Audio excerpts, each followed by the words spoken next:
Solicits, December DC Comics Solicits. They are pretty meaty, actually. Only one cancellation. We'll get to that when we get to it. But there is a lot of stuff going on, and I think what I'll say before we go into the meat of this, I think it's very clear that December and Endless Winter as a whole is essentially here's have a 1 month sort of crossover thing to tide us over for a late month. Well, otherwise late month. Obviously, it's not late with Endless Winter, because in January all the post Death Metal stuff, which is kicking off our post Rebirth era, whatever it's called, is coming. So it's weirdly the most Marvel DC's been since Rebirth. It is. But here's the thing, though, because they don't do it every third month, I'm not annoyed by nice. it. The last time we had an event of this particular style, I believe, was the Suicide Squad Justice League. Yeah. Well, not even. It was just Suicide Squad versus Justice League, but or was that way around? Those two books I think tied in though too. What two books? So they were in capped with the Suicide Squad and the Justice League books. Okay, sure, but that's still like the main story was all in this miniseries, and okay, two books tied into it. This is different. This is your. There's a book that starts and ends it, but all the parts of the story are actually in other books or one-off specials in between. Yeah, it's like Witching Hour, kind of, with Wonder Woman and Justice League Dark. The thing that encompassing. My mind jumps to I don't know if they've done it in a while, but like they used to do those things with X-Men where it was like the Alpha issue and the Beta, or the Omega issue, I think was the second one, the last one, and then all the other ones would be in between in the main books. I see Ben Percy tweeting about Wolverine, and I want to get excited because I like Ben Percy. And then I remember what's going on in X-Men, and I have zero clue. And it makes me a little bit sad. Every single time I see him tweet about it, I'm like, oh yeah, there's a Ben Percy Wolverine book. And then I go, oh yeah, it's that current Wolverine. So it's also Bogdanovich as well, which... Yeah. There's a lot of reasons to want to be into it, but then it's connected to all that Hickman stuff. And I know some people out there, you love your Hickman, that's great, but... Yeah, and I like the setup for it, but just to... I don't know, to warden off X-Men on their own section, it kind of makes Marvel less good, because going and catching up on all new Wolverine, I like the idea that, Laura could interact with different superheroes. Like her having to talk to Captain America at one point, that's pretty cool. So, yeah, but this doesn't feel like that. This definitely feels like Pete said, it's to hold things over because of death metal, and it feels fun. It feels mean to say that it's kind of a filler month of like there's just this crossover for the sake of having a fun crossover, but that's actually a bad thing if it's fun. No. It's not even like it's just Endless Winter though, because you've got a couple more of the Tales from the Dark Multiverse one shots and things like that. A few extra death metal one shot tie-ins. All of it all together feels like if you take out all this superfluous, extra stuff for this month, the core line would be very lacking. Even to the point where like there's a Flash issue that's part of Endless Winter, but there's no second Flash issue, I don't think, from my skim yesterday. I mean, if I'm wrong, we'll find out when we go through it. But so yeah. But hey, let's dive into it. Before we get to the Endless Winter stuff, though, actually the headlining of the Solicits is the Batman Catwoman, which is actually slightly early because we were expecting this next year. I think, past a certain point. I mean, originally it was supposed to be January of this year. But that's true. We were kind of at the point now where we were just expecting, sometime 21. Yeah. It's funny because obviously King's Batman went downhill, but this is a 12-issue book, and King's 12-issue books tend to be very strong. And we've got this one, obviously Rorschach's going to be a couple issues ahead come this month. But so this is finally coming. I don't think there's too much to say, except for the fact that they were on Twitter were teasing a character who's going to be in this story. This isn't. They announced this back when they announced the book originally. Assuming it's the same character, I think you're talking about. Well, I didn't remember them announcing this, but I'm talking about Phantasm. Yeah, we spoke about that was this on the show. Did we? I can't remember. Yeah, way back. Yeah, I think you put it out just because we didn't know when it was coming out, so you're like, I'll get excited about this when there's an announcement. That's entirely possible, but they were teasing images this week on Twitter. So, and the other thing we learned about it that I can think of is that it's actually set after Bruce dies, and it's like Selena reminiscing for parts of it, I think. Yeah, because they bring up Helena as Batwoman in that Solicit, But real quick, I hadn't seen Mask of the Phantasm since I was 8 until they threw it up on HBO Max. And holy crap, what a movie. That is a it's good, great. good story. It's been a long time since I've seen it myself, but I do remember it being fantastic. So the fact that that's the touchstone that King wants to touch on, which, I thought, oh, cool, Phantasm, you're going to pop the 90s fans a little bit. But then when I realized who Andrea Beaumont is and what she means to Bruce and what that is for, this Batman Catwoman book, which I'm a little disappointed they didn't call it Bat and Cat.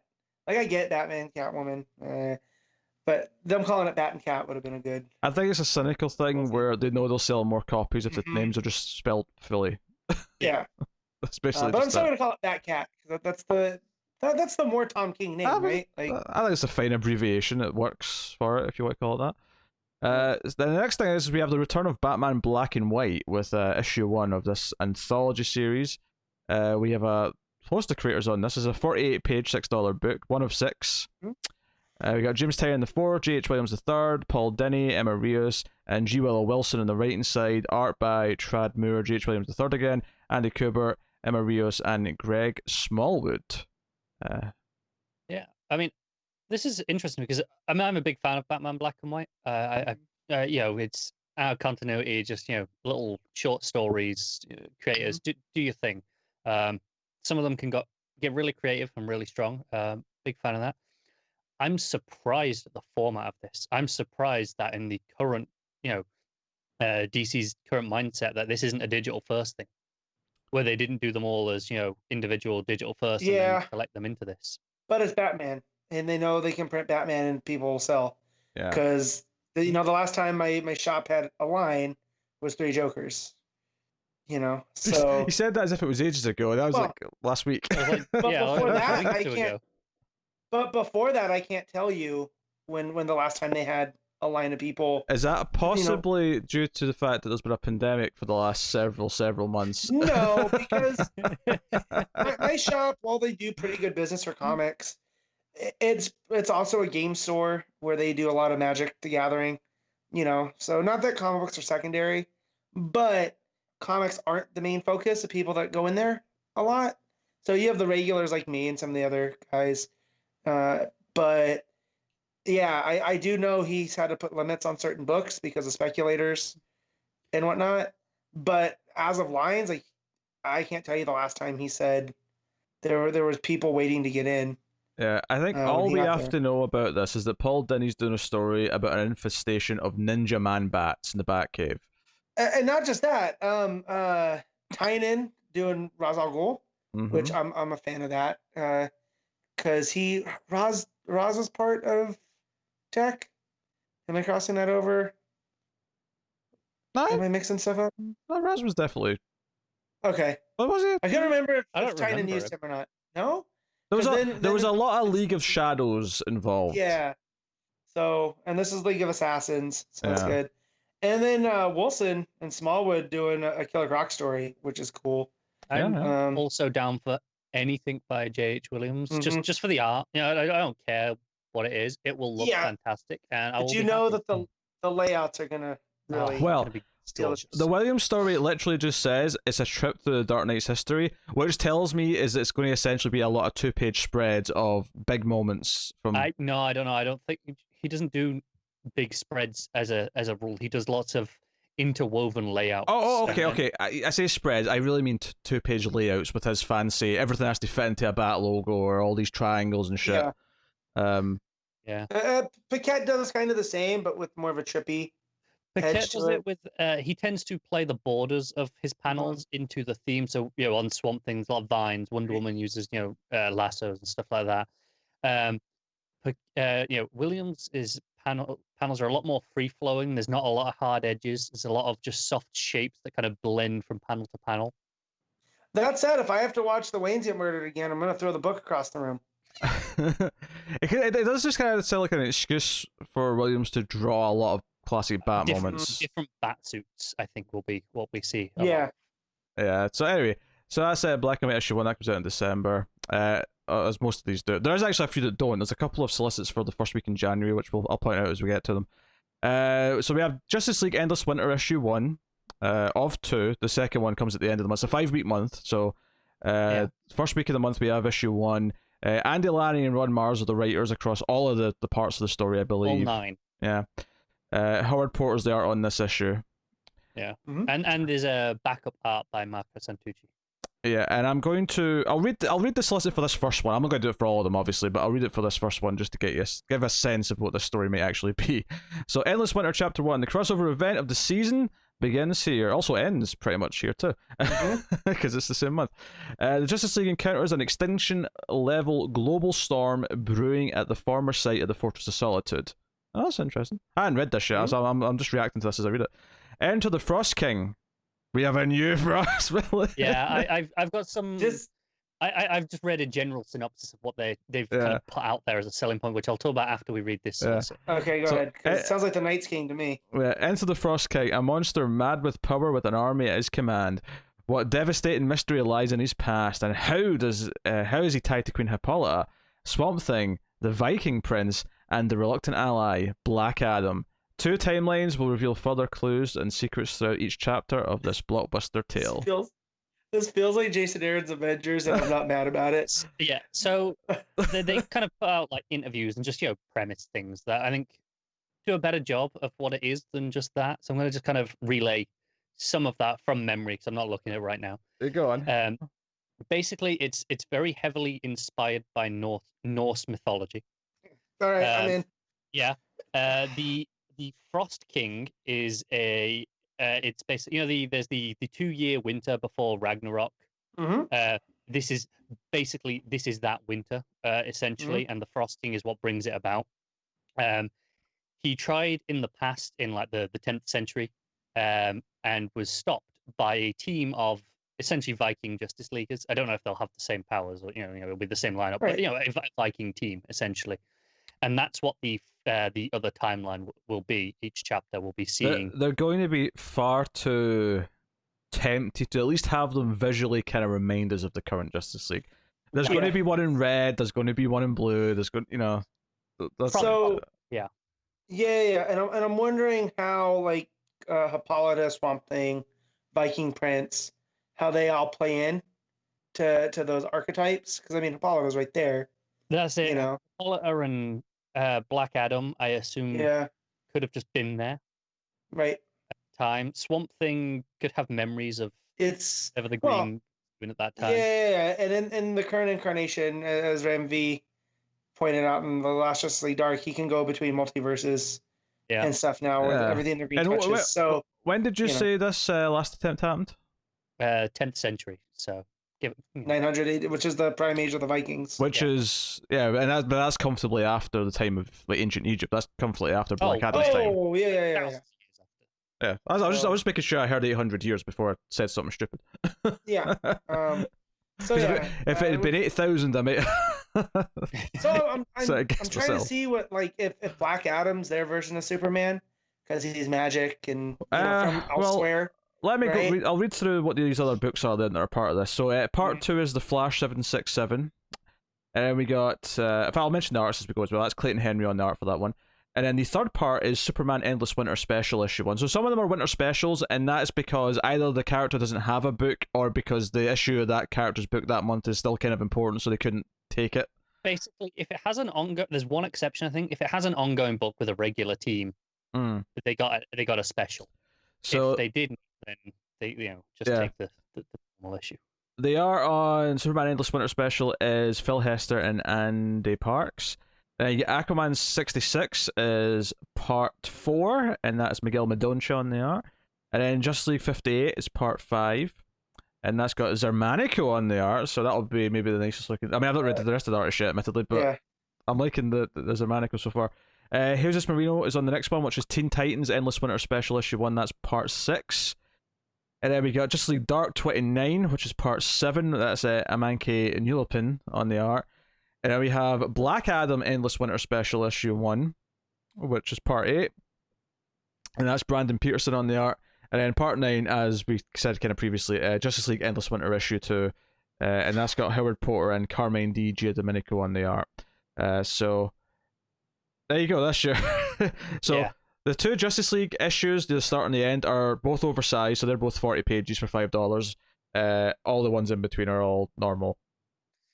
Yeah, I did just check. The Hippolyta, Black Adam, Swamp Thing, and Viking Prince, they were the team in the the Viking era that were fighting him then. That seems to check out. Let me just say, you get to. I didn't realize any of this. I had seen the Frost King and the Viking Prince stuff. I did not realize that fire trolls were going to play a key part in how into Norse mythology this goes. Yeah, I think it's reasonably far. I don't know how much they're going to play with it, but they were saying for them it's a lot of fun because DC doesn't play with a lot of Norse mythology, unlike Marvel, which obviously has done. Right. So it's kind of uncharted territory to do in the DC universe for a lot of this. So they're having a lot of fun with it. Well, much like the us saying we're not sick of events like this because DC haven't done one in ages, so it feels kind of special them doing it now. The same kind of goes with the Norse mythology, because Thor's always around in Marvel, it's always kind of an underlying thing, and depending on who's writing Thor and what they're doing with Thor, it keeps creeping back into what's going on. This is such a novelty that... we spend so much time with Greek mythology in the DC universe because of Wonder Woman. And don't get me wrong, I know Marvel does play with that occasionally as well, like they have, Hercules, for example. But, the comparison is definitely Wonder Woman and Thor, I think, is the fairer comparison here, and how much time they spend with those respective mythologies. So it does feel a little bit more unique doing the other one. So that is your Endless Winter 9-part story, which we'll be doing throughout the month of December. So before we move on that, though, Justice League Dark, because that was the one exception where it does have an ongoing writer. And last month we were speculating because it sounded like it could have been in the end, or we weren't sure. But Ramvi did confirm on Twitter that he is back in January's issue with the next part of his run. So that is continuing. It's worth mentioning the first and last parts, which are the Justice League issues, they're on their own in the 1st and 5th weeks of December. The rest of the parts are spread out over the 3 weeks in between. I think there's 2 on the 2nd week, 3 in the 3rd week, and then 2 again on the 4th week, assuming that adds up to 9. I think that's spread out. So I also appreciate that the one-shots in the middle are not extra priced. It's like, the ones where they're using the regular books anyway, I think they'd have not struggled with, but there would have been some backlash. Yeah, I mean, for those, but the one shots they probably could have gotten away with. So I'm glad they didn't. They could have done, and if they were longer, like at least we'd look at it and go, well, they are longer. But they are regular size, regular price, so there's not really any reason to be mad at that. We do have some big one shots coming, although this first one that we're going to talk about is in January. This is the 5th of January. This is coming out. This is Generation Shattered issue 1, and this seems to be kind of teeing into whatever's coming next, this transitionary phase that we've got here. So we have a whole list of creators on this. We got 3 writers. We got Dan Jurgens, Andy Schmidt, and Robert Venditti writing. We have art by a bunch of people. This is an 80-page book, so there's a lot of artists. Ivan Reis, Brian Hitch, Kevin Nolan, Aaron Lopresti, Fernando Pesaro, and Paul Pelletier, and it says others as well. So that's cool. So I'm going to read the description for this one because this is obviously just this random one shot with. It's obviously just from the name alone. This is a reworking of what the Generations was originally going to be. It conjures in your mind, what we were talking about a year ago. So a threat of cosmic proportions to DC's newest and oldest universe compels one of the most unusual groups of heroes ever assembled to take on the most mysterious foe they've ever encountered. What started in Detective Comics 1027 explodes next week, I think. Yeah, explodes out of Dark Knight's death metal to tell the story of the generation-spanning history of the DC universe. Join the original Batman, Kamandi, Starfire, Sinestro, Booster Gold, Doctor Light, Steel, and Sinestro. It said Sinestro twice there. Yeah, so did we mention Sinestro? Because you're getting Sinestro. That was. Well, and we've got points to say on these. Yeah, but that's obviously a mistake that they've put Sinestro twice. Yeah. And because I questioned myself, I got to the end of the list and went, wait, did I want to say Sinestro? And their quest to save the universe before time runs out. Yeah. Right. So a couple of big things. It says original Batman, and if you look on the cover, it is very much that original. Yeah, it's got the sort of curved, pointy ears from Detective Comics 27. The purple Starfire is very 80s Wolfman looking. dress. Yeah, your Sinestro is in a Green Lantern uniform. Mm-hmm. Mm-hmm. Steel's Reign of Superman. Yeah, Reign of it's Superman. definitely playing with history and how exactly that's going to work. And then you have Booster and Commandy, who are from two alternate futures. Yeah, they're all from different eras in DC's what's history. What's the Dr. Light connection that I'm missing? Because all the others I can kind of explain. I'm wondering if just Dr. Light is, because of Light, and she's the good one. She's not the evil. True. Dr. Light, and because of her power set, Yeah, it's not even just that it's different periods in DC's history. It's also the literal history of different reboots and different versions of characters. It's conflicting histories as well. Yeah, so very intrigued by this, and I do feel that this is going to be important. Maybe when I say important, I just mean I feel like it is going to be nicely leading into whatever's coming next. And yeah, maybe this is a reworking for whatever some of those one shots they had planned for Generations. Maybe they reworked some of the story into this. Yeah, I do love that Jurgens is working on this, because that makes him he's almost like the keeper of continuity almost, because he's always working on these books during the transitions. Right? Yeah, and he is. Obviously, Jurgens on Booster Gold and even Steel to a certain degree. Yeah, makes sense. And we notice Venditti and Passarin are in there, who are obviously that's the current team for Hawkman and what they're doing with that, and playing with history and the JSA. So I wonder maybe if that'll come into play somehow. I could definitely see something like that. So that is the first week of January. So it's not actually December itself, but yeah. And how we know this is DDO's last project is Commandy's there. If it was OMAC, we'd know for sure. But Commandy being there, And honestly, this solicit has me more interested in Detective 1027. Me too. Because I was this close to thinking I'm gonna skip it, because I'm like, it's like whatever. 150 pages. I'm like, that's a lot of comic to read next week. So 144 to be precise. Oh, I'm sorry, I rounded slightly. That's a trade. I mean, basically, a 6-issue trade. Yeah. Good Lord, yeah. I might skim through it. Yeah, I might pick out some. I might cherry pick some stories. Well, I'm going to read all of it. Don't worry, everyone. I'll cover every story in the book. Unlike some of us have lives. I challenge that exponentially. So okay, Dark Knight's Death Metal: The Secret Origin issue 1 is next. This is a 48-page one-shot. This is coming out at the start of December. This is written by Scott Snyder and Jeff Johns, interestingly. Art by Ryan Benjamin. Does have a Gary Frank cover, which everyone's been sharing around because it's beautiful. Should note variant cover. Variant cover, sorry, yes. But I mean, it is phenomenal. It's the one you always share. Yeah, but the other cover's by Ivan Reis, so... I mean, it'll look good, but... Yeah, but it's next to Frank. Yeah, but as soon as this image came out, it was plastered all over comic book Twitter. Oh, yeah. So even if I was trying to stay away from this, there was no way. And it's one of those images that the more you look at it, the more as a DC fan, the more excited I get. Like, this has the possibility to be a huge letdown because I'm over, my expectations are just too high.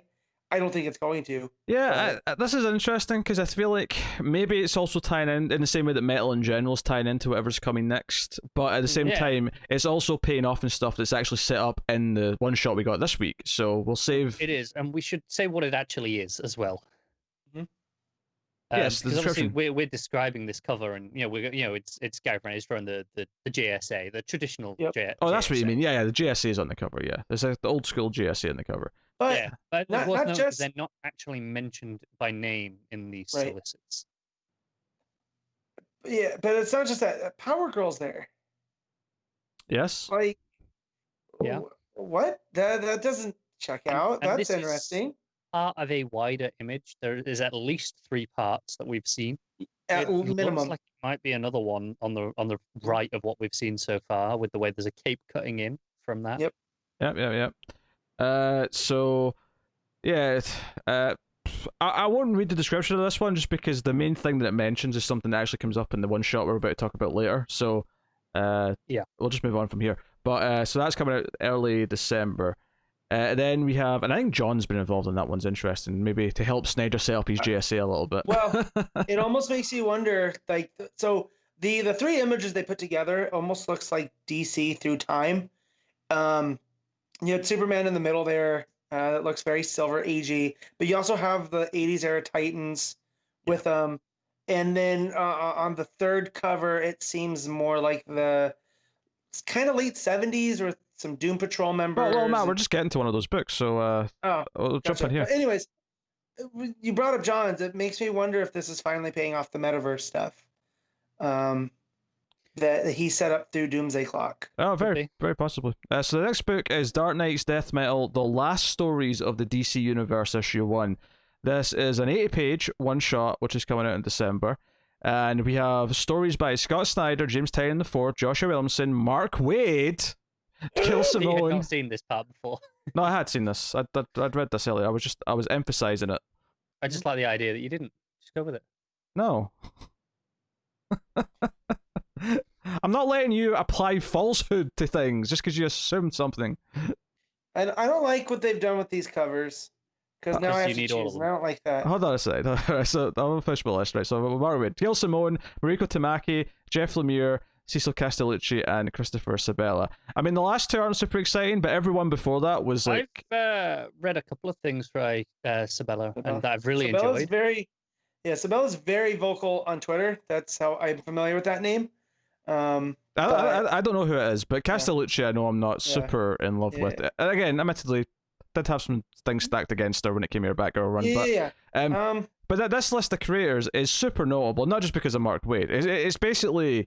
I mean, Gail Simone hasn't had like an ongoing DC book in a while. Well, that's true. She's also a liar, so are we sure this is her? Very good. No, but if you look at this, like Snyder, Tynion, Williamson, even Tamaki, because she's on Wonder Woman, you have basically like some of the bigger ongoing writers right now, mixed with some of the bigger legacy writers of Mark Waid, Simone, and Lemire. Like, it's a very interesting list. It is interesting. Snyder and Lemire are kind of not the old guard at this point, but they're just the generation before. And Snyder is like, still spearheading this one. He's just at he's kind of just a bit above, right? In terms of the regular. You could argue there's 4 generations there, where you have Mark Waid and Simone, and then you have Snyder and Lemire, and then you have Tynion and Williamson and Tamaki, and then Castellucci and Sabella. So there's like 4. That's true, yeah. Because Tynion, Williamson, and Tamaki, I'm considering like the current generation. I guess you could say Castellucci and Sabella are maybe, they're looking at the next generation. Right. Yeah. Right. Perhaps. As far as DC's concerned, that's how I'm structuring it. Although Mark Waid... This is the... I mean, obviously Mark Waid's super exciting for lots of reasons. We said as soon as Didio was gone, I was like, hey, Mark Waid could come back now. And hopefully this leads to some more stuff for him. Yeah, I'm on speed dial. But, like the bat phone. Maybe on a certain book that's needing a new writer in January. We'll get there. Yeah, we'll get there. Told you horses. Yeah. Right? I'm not saying anything. So this is the second Gary Frank variant. This is the one with Superman, with the Teen Titans. And the Doom Patrol. And the Doom Patrol and a couple other people. So, and that does clearly connect up to the side of the previous cover. You can see the arm of, who was that at the side? Adam Smasher. Yeah, Adam Smasher. Or just Adam, yeah. So... Yeah, this is the thing. You look at some of these books and you see the 80 page, and I'm like, 80 pages. Is this one of these? Because there's a holiday special coming up later, which obviously I think we're all going to skip. Yeah. But this is like, this seems super important, and it's all these characters, it's all these writers that we care about. Like, what's going on? This is Mark Waid's return to DC. I'm going to own this twice. At least. Because I'm going to need one to get one signed and then one to keep. Like, you know what I mean? So it's worth mentioning, because I always map out the schedule for the month when this list has come out. This actually does fall in a week with only a few other books. It's actually kind of nice how it's worked out. So they've not done us too dirty in terms of when these 80-page books fall, but this is exciting. This is super exciting, this one. Then we have Dark Knight's Death Metal 6, which is coming relatively early December. This is issue 6. It's right in the middle. It's the 15th. Yeah. Oh, sorry. I swapped. It's written the American way. I saw the 12. I know. The wrong way around. Anyway. Let me just say something. Antler Swamp Thing is the best Swamp Thing. That's just... I'm going to get that out right now. I do not disagree. I I mean, I do disagree, but I really can't be arsed fighting about it, so it's gonna be fun. So yeah, Scott Snyder, Capullo with Jonathan Glapion. Has he been doing other? Has he been helping out in the art in the other issues, or is that a new Lapion's thing? been the inker with Capullo for Oh, has years. he? Okay. Yeah, going back to like the I don't know. It's just the way. It's just the way Death of they've the written it Family. here. Is they've made it sound like he's Yeah, no, they've been doing working art, together for years at this point. And then we have another one shot, which is Death Metal: The Last 52, War of the Multiverses, issue 1. Because of course it is. This is the third Gary Frank variant cover with Batman and New It's Gods. mostly the Justice League International. The Marvel family. Yeah. Yeah, because Elongated Man. Yeah, you got he was part of that. Yeah, you got Captain Marvel and Mary Marvel at the top. Yeah, and it does. Sandman It does look like there's another set of people to the right. That's it. There's a cape coming in just at the bottom right corner that looks like there should be a fourth part. And if we're looking at this as the history of the DC universe, we're missing in the '90s era where we get Tim Drake and Connor Steele. Hey, honestly, that era. Matt, that looks like a Tim Drake cape to me. Right, and that's what I'm saying. So right, black on the outside, red on the inside. Yeah. And you're talking cast. You're talking about the Young Justice era. It makes me suspect there might even be another 3 of these in January that make one big image of 6 or something like that. And this Batman is very reminiscent of the one from the beginning of Doomsday Clock with the oval. Yeah. Right.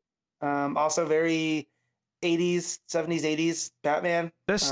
I don't know if it's maybe too hopeful to think that they're trying to give us an image of what DC is going to look like after this relaunch. Like through the ages, so start, and then we're getting gradually closer, and then the last one will be a reveal of all the new costumes, essentially. Right. Yeah. And so this is where I feel like it's almost doing what we thought Generations was going to do, just not with that name, or maybe not as drastic. Where you're putting completely new Batman in there, Well, let me read what this one is here. So, Last 52, War of the Multiverses, issue 1, written by, again, this is 80 pages. This is coming out. This is a 5th week book in December, though, so it's a quiet week anyway, in terms of books. So we have Scott Snyder, Joshua Williamson, Magdalene Visaggio, James Tynion IV, Kyle Higgins, Margaret Bennett, Matt Rosenberg, Justin Jordan, Regine Sawyer, and Shea Grayson. With art by Daniel Sampier and others. I assume a lot more others. The others, yeah. They did that on the last one as well, I think, of these, where it was just Manipul and others. So Higgins, I like that. I'm a big fan of Higgins. Bennett, haven't she filled in on that. I've read from Bennett. Yeah, Matt Rosenberg, it's a Marvel guy. He is. I'm not working in the X-Men world for the last couple of years. Yeah, I am not unhappy about Rosenberg jumping ship if that's what's happening. I don't think either. Because do you know? I mean, maybe I'm reading too much into this, but I do wonder if we look through the creators that are on these 3 books that have got all these Gary Frank variants that seem to be teasing and building to what's coming next. It wouldn't surprise me if a lot of the creators in those lists actually end up with books on the other end. Like, they're all here strategically because they're going to be writing X character. And hell, I mean, admittedly, we'll probably have the news before we get to read these anyway, but let's say we didn't. When we get to this, like, when we read... So obviously, I expect Tamaki to still be on Wonder Woman, that's why she's in one of the books, but, like, maybe Matt Rosenberg's writing, say, a Nightwing story, so wait, is he going to be doing Nightwing then afterwards, like, for example? Yeah, and I have a friend that was really big. I think Rosenberg did Punisher. He was really big on that. And I'm not a big Punisher guy. Maybe want to check that out. So, but I did like his Phoenix. He did the Return of Jean Grey right before X-Men Red. Yeah, I like that. And it was really good. So this is exciting. I like when DC gets some new blood. Yeah. Just because we're so used to who we're used to that it's nice. Like, this is how I felt when Williamson came in. And now we're used to Williamson after how many years. And not that he's any less of a writer. It's just like, oh, we're used to you. It's slightly less exciting because it's not brand shiny new. And kind of on that note, I know it's not in one of these books that we're kind of going, oh, there's maybe something coming out of. Zdarsky, I think, has a story in one of the issues on Batman Black and White. Obviously not this first issue, but well, he has a story in something else first, right? Is it Detective? Next week he has one. Maybe because he had that Harley story in the Dark Knights tie-in. Yeah, maybe that's what I'm thinking of. But I knew there was definitely something they'd done. Yeah, there was definitely that. But obviously, and I thought, it's just a one thing. You know, it did a few pages, whatever. But then he's got Batman Black and White coming up. I'm like, okay, there's a relationship being formed here it's between him bubbling. and whichever editors he's working with. There's some bubbling going on, and I'm all for it. So I think this all as a whole is super exciting. There's actually at least one thing in one of the regular books this week that I'm going to talk about where I think it's kind of teeing something up for a change that's maybe going to carry forward into the new generation, if you want to call it that. I mean, whatever the new rebirth, the new whatever. So it does feel like all the wheels are spinning, and maybe like let's say the generation one shots which were meant to be like 6 of, I think. Maybe they have all been reshuffled and reformed into like 3 or 4 of these 80-page books that are all coming in December and January. It's a bit more condensed, and we're going to be like rampaging through them a bit quicker. But obviously the way that it was structured, because that was obviously kind of working through the generations one by one. It was like working through time, whereas this seems very different now. But yeah, I do feel like whatever this is, though, is probably came from whatever generations was. It's probably been reshuffled. Someone's taken the core idea and yeah. And we know that Snyder kind of had to reshuffle something in Metal, right? That he kind of said they had to rework. So I'm wondering if it is, and John suddenly, with how Doomsday Clock went and it getting so delayed that they're just using this to tie it in, and it's a happy accident. But also, I like that Snyder, he's always wanted to play well with others. So, of course, he's going to be accommodating, even kind of as he's on his way out, because he has his, creator-owned. That's exciting. I mean, we've been saying that we've been in the mood for like another sort of refresh for about a year or so, I think. And I feel like this is coming at just maybe not the right time. Maybe it could have been a little bit earlier, but like honestly, it's exciting. It's a little bit later than we'd have liked because by the time we started hearing about this a little bit over a year ago, give or take, we were like, yeah, okay, we're kind of ready for that. And we were kind of ready then. I suspect we would have got this, probably around nowish if we hadn't shut everything down for months. Oh, sure. Which obviously isn't their fault, but I think it's just naturally delayed everything. I would, because I'm not expecting everything to change. I'm expecting like Tamaki. I expect to still be on Wonder Woman. I think Tynion will still be on Batman, but a lot of the other stuff. Obviously, I expect some new big splash on Flash because Williamson's ending his run. There's a couple of fill-ins. There's this tie-in issue, which obviously is just what's going on in Endless Winter. Flash, probably Aquaman, Justice League for sure. Yeah, maybe some stuff coming back, like maybe a Green Arrow book, maybe something. I don't know. I know I just compared Rosenberg to Williamson just for freshness, but Rosenberg on Flash could be cool. It could be. I honestly, I'm not sure if I've read much by Rosenberg. I didn't read any of that, highly acclaimed X stuff. I always feel like it'd be too close to the Phoenix stuff, though, just like the Phoenix Force, because it was very Speed Force-y in that book. So I almost don't want him to do Flash just so he's staying away from Speed Force things for a while. Just let him do something different. I mean, that's fair. But it is exciting, though. All this is cool stuff. The Death Metal 7 Solicit is also here. Again, that's the first week of January. So, and it's interesting. I mean, admittedly, the third thing we have, which is like Strange Adventures, which we'll get to later. But this and the one shot both feel like they're there to tee up right before everything kicks off the following week, would be my guess. Yeah, and just correct for myself. I've been saying, I've not read much Burroughs, but it kind of dawned on me. I think I just double checked. He's been writing a Hawkeye Freefall, which I thought was delightful. There you go. So yeah, I'm in. There you go. We mentioned there was going to be a Christmassy anthology special. I mean, let's be honest, we're going to skip this because we have a lot of other 80-page books to read in December. But DC's Very Merry Multiverse issue 1. It's a good title, if nothing else. I'll give it that. Did we mention the ending of Metal there?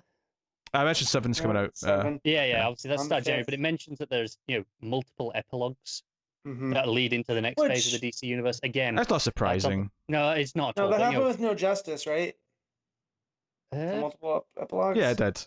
It did, yeah. It had like multiple epilogues. More just okay, that's we're hearing about that early in this context because it's a January book officially. And it's like, okay, stuff starting right after that. Not surprising, but it's a little bit bigger. It's $1 more. It's a $6 48-page book, which again, all these epilogues setting up whatever's coming next isn't that surprising.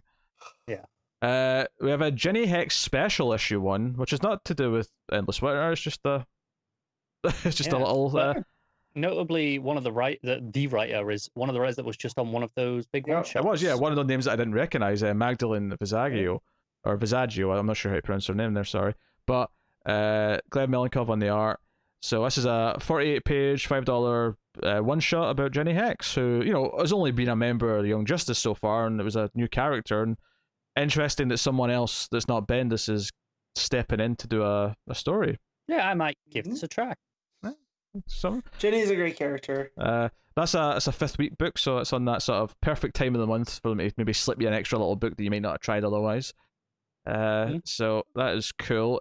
We're not done with one shot yet because we got a couple more of those Dark Multiverse, Tales from the Dark Multiverse books. So the first one is Crisis on Infinite Earths, which is written by Steve Orlando, which means our interest, despite the fact that the cover's got Alan and Jay, and it looks like a really good cover. I hadn't seen who was writing. I just kind of saw the cover and went, oh, more of these, and then you just, oh. I know. Mike Perkins art too. I like Mike Perkins. I feel like. So I pulled up Magdalene Visaggio just real quick. She comes from the DC Comics writer workshop under Snyder. Oh, that's cool. So this is one of Snyder's other people. But also it says that where'd it go? She got Eisner Awards for Best Limited Series. It was nominated, it didn't win. So, and then also 2019 award for Eternity Girl. Oh, okay. Which she wrote on Shade, The Changing Girl, JLA Doom Patrol Special. So kind of over in that Young Animal. So section. I mean, the last big notable recruit from that pool was Tynan, and he turned out pretty well. So Yep. A little shaky start. I don't think anyone really cared for his Talon series that much, but once we got but he made Red Hood readable for me. So, next he cures cancer because it's equally impossible. So, well, I shouldn't say impossible, unlikely. Obviously, we all hope for it to happen, but yeah. All right, hot takes aside, what's the next book? That wasn't really a hot take, but just trying to bail you out of trouble, Pete. Move on. Just. I feel like we're taking the wrong meaning from what I was trying to joke about Red Hood. I have controversial opinions about wanting to cure cancer. So hey, what's the next thing? All right, next one is Tales from the Dark Multiverse, Dark Knight's Metal issue 1. Which is a mouthful of a title, and it's really funny that we're at the point now with these things that we're now doing the first Metal story as a Tales from the Dark Multiverse story. Yeah. So that's odd. So that's Colin Kelly, Jackson Lansing, and Scott Snyder writing. Snyder is just doing a backup story though. There's the backup, okay. Yeah, Colin Kelly and Jackson Lansing, I've been very hit and miss with their fill-ins. There's been a couple that I've really liked, and then there was a couple that did in Green Arrow that I really didn't like. But then there was one that I did like. It was, I don't know. I think they did some stuff on the Star Trek Year 5 book that I've been reading. They've done like an arc or two on that I've enjoyed. So I think overall I've enjoyed more than I haven't from them. Yeah, the first multiverse one there, Dark Multiverse story, is middle of the month, and that second one is in the 5th week. So maybe I'll give it a chance because it's the 5th week. I have to admit, because of all these other more important one-shots coming out, these Tales from the Dark Multiverse ones seem a little less important, especially since we already kind of did the thing that the first batch was building up to. So these ones that kept me going through a lot of them. Like, not that they were, some of them were really good, but some of the ones that where I was feeling like, do I care about this particular one? There was, but there's an overarching thing, and I don't know if that's the case this time. Well, also for some reason, there's a third one, which is actually the first one that comes out of the 3, but it's been put last in the list for some stupid reason. Thanks, DC. So the last one is it alphabetically the last? Maybe. Yes. I mean, the order of this solicits are all over the goddamn place. But these 3 in particular have all been alphabetic. Dark Metal, C, D, and then W. So yes. Okay, so Tales from the Dark Multiverse, Wonder Woman, War of the Gods, issue 1, which is written by Vita Alea and art by Ariel Olivetti. So, I've enjoyed Ayala's stuff that I've read so far. Not familiar with the art. I think I have. I mean, she did a really good. story on Supergirl. It was co-written maybe with Orlando, but it was one of the better Orlando written issues, I think.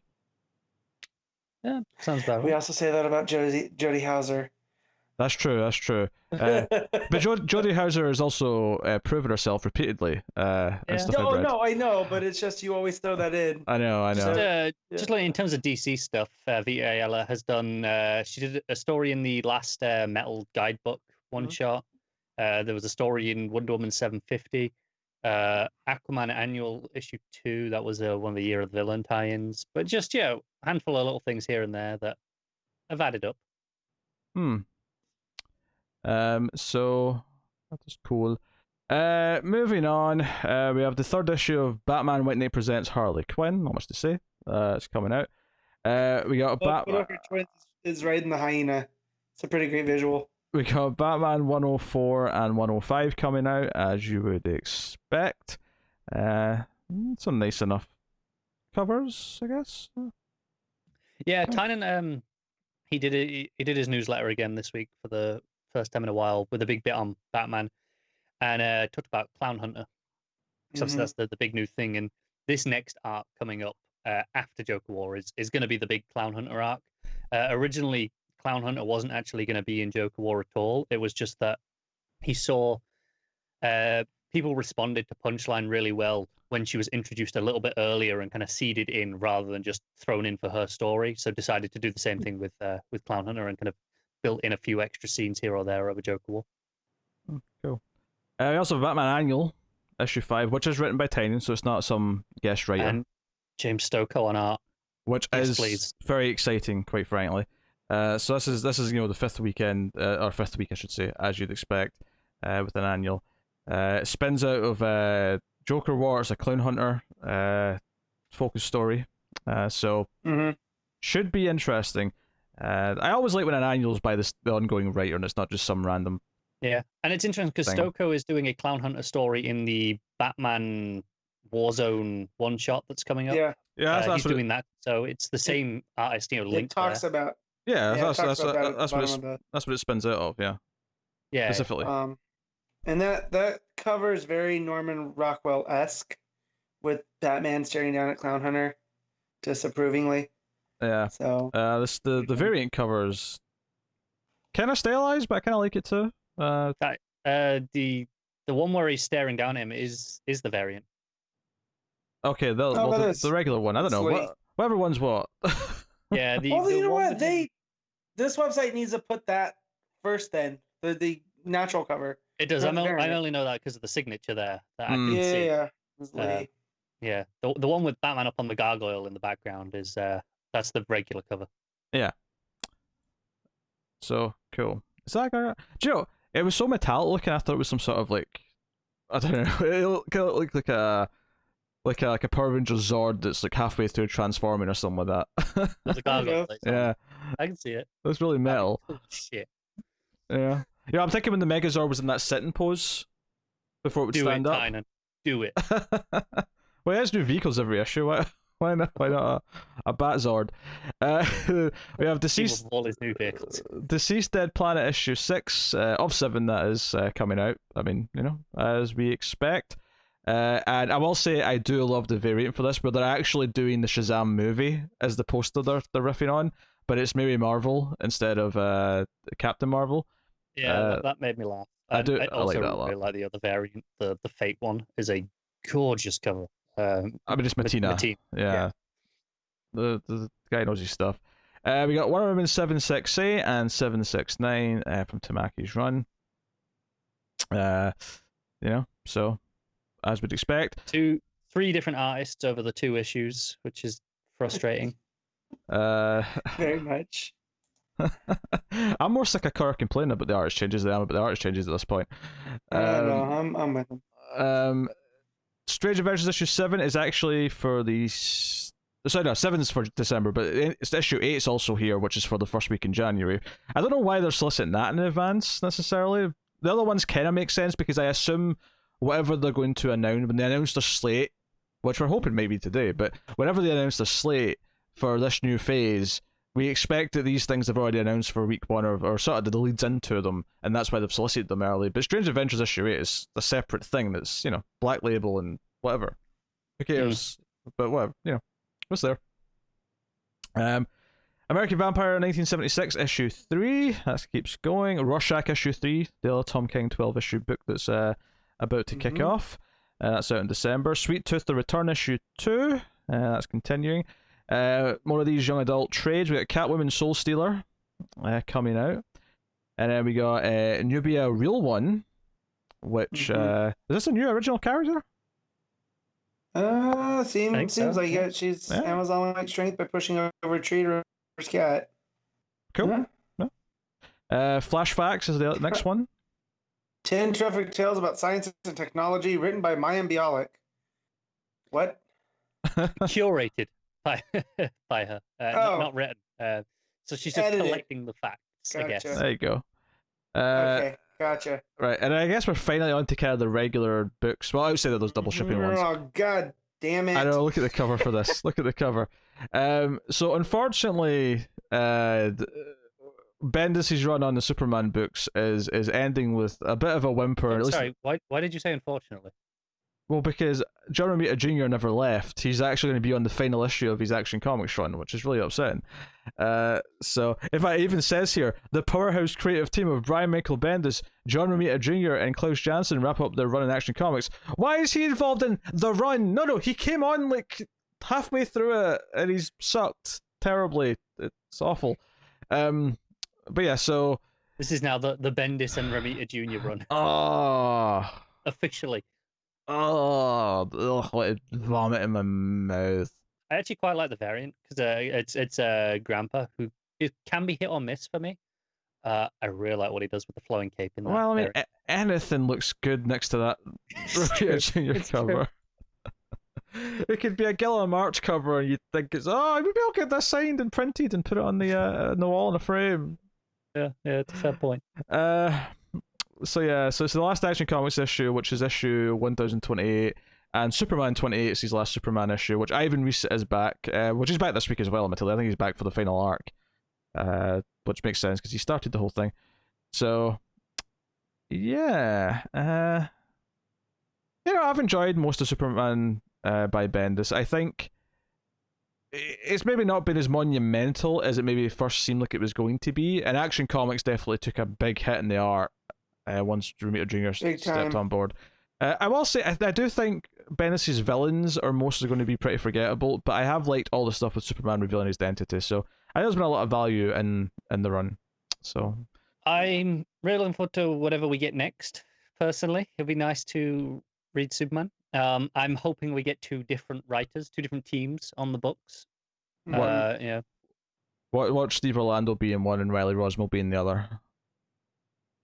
No, they have to go together. Yeah, they work together quite a bit. So they'll be on the same book. They do, and even though I wouldn't want to read them either, there's just something funny to me about Connor not wanting to read either book again. Look, no, if that's how it works, that's how it is. And if it's dumb because it's on two separate books, I won't complain in the same way. I'll be like, well, they had two chances. Sucks for me, but I'm an agent of chaos. That's all I could say. Just don't put that into the world. Batman Beyond issue 50 is the series' final issue. That's made it much further than any of us thought it would. So 50 issues. I'm impressed. Yeah, it's actually kind of weird. It's not oversized. You would think they'd do like a final oversized issue because it's issue 50, but just one regular issue to say goodbye. Dan Jurgens wraps up his 50 issue run on the book, which is impressive. I mean, this will have a meaty omnibus someday. Who'd have thought it? I wish I cared enough about Batman Beyond, because I think people who do seem to enjoy this run, and I can only assume there's enough of them for it to have gone to 50 damn issues.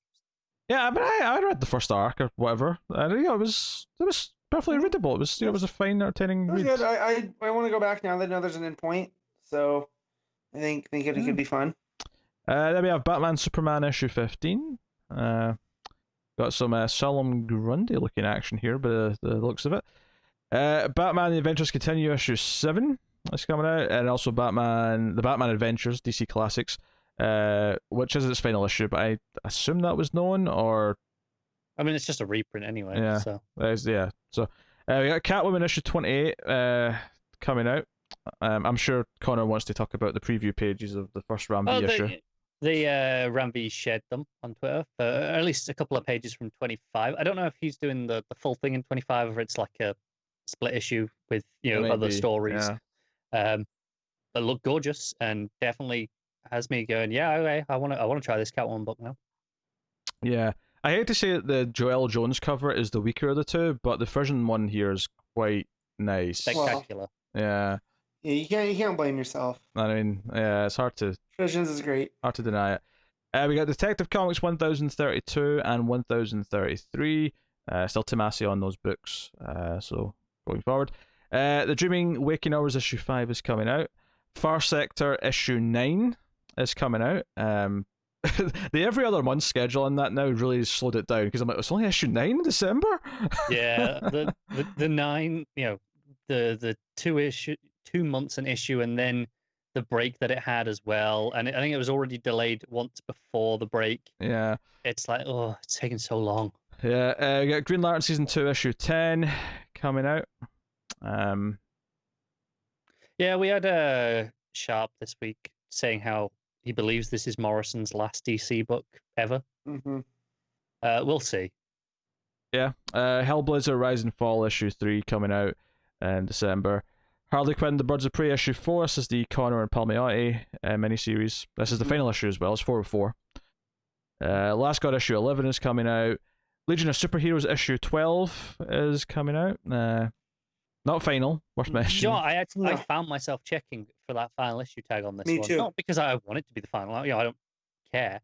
But I don't know. It's got that feeling to it now where any issue could be the final issue, especially with a round number like 12 for the trades. We do expect Bendis on another big book after he's done with Superman, right? Look, when they announced the next new wave of books, I expect him to be on at least one big book.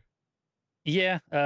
We never did get his what was the Leviathan follow-up that was supposed to happen? Checkmate. Oh yeah, I think we'll probably get that. I think that's coming. Plus an ongoing. I feel like he'll be on one ongoing. Reworked into whatever's coming next, which is probably why it got pulled. Yeah. But I think there is at least that, plus probably at least one new ongoing, maybe 2. Yeah. Nightwing issue 77. Dick is back, but I mean, just kind of waiting for the new run to start now. It's kind of a little depressing because that's a gorgeous proper Nightwing cover at last. I just scroll by and see it. I'm like, oh, it's back, and I'm not even reading it, but it's just nice to know. I think I like the one where I think it's the regular cover. He's landed on the car and all the glasses shut, like smashing all over the place. I like that one. Very nice. I like that one. I like them both. Red Hood issue 52. Not Outlaw anymore, it's just Red Hood. I guess when Lobdell left, they shook up the title a little bit as well. So yeah, I mean, and it is just Red Hood. There are no Outlaws by the sounds of that solicit text. Yeah, so Connor's favorite book just will not die. So yeah, but maybe it'll be good. Who knows? If it's good, David will pull his choice and pick something else. Is what I'm expecting. Yeah. Scooby-Doo, Where Are You 107, and then we're out at the trades. Notably, Batgirl Returns Omnibus is the Gail Simone New 52 run. It's an interesting title for that. An omnibus farm, yeah. That's right. I mean, I liked it a lot more than the Burnside stuff. So it's a perfectly solid run. Yeah. It wasn't always great. I did think it peaked with the brother stuff. I think it was on the original trades. It was like volume 4. Yeah, that sounds about right. That stuff was really good. But there you go. Yeah. So Matt, do you want the Earth 1 box set? I have the Earth 1 box set. Just without the slipcover. I own them already. 2 of those books are fine. The other one, it's so bad that you don't want to own it. Yeah, but I was given them, and it's rude to say no. Oh dear. So that is the DC Comics solicits for December. It was definitely a meaty batch, which is funny because we expect obviously to be another meaty batch of stuff to talk about when they announce what's coming next. Which I do. I mean, if it doesn't come today or through fandom, it's definitely happening before the next batch of solicits. It has to. It does have to, yeah. And honestly, it's quite interesting that these are such meaty solicits. Usually, that last month before everything changes, it's kind of like, yeah, okay, this is going, that's happening, it's fine. it's the last issue of the event that we know is the one changing it, something like that. But this actually has stuff going on. It's different. Yeah, it's very, very odd. But hey, there you go. That is the Solicits.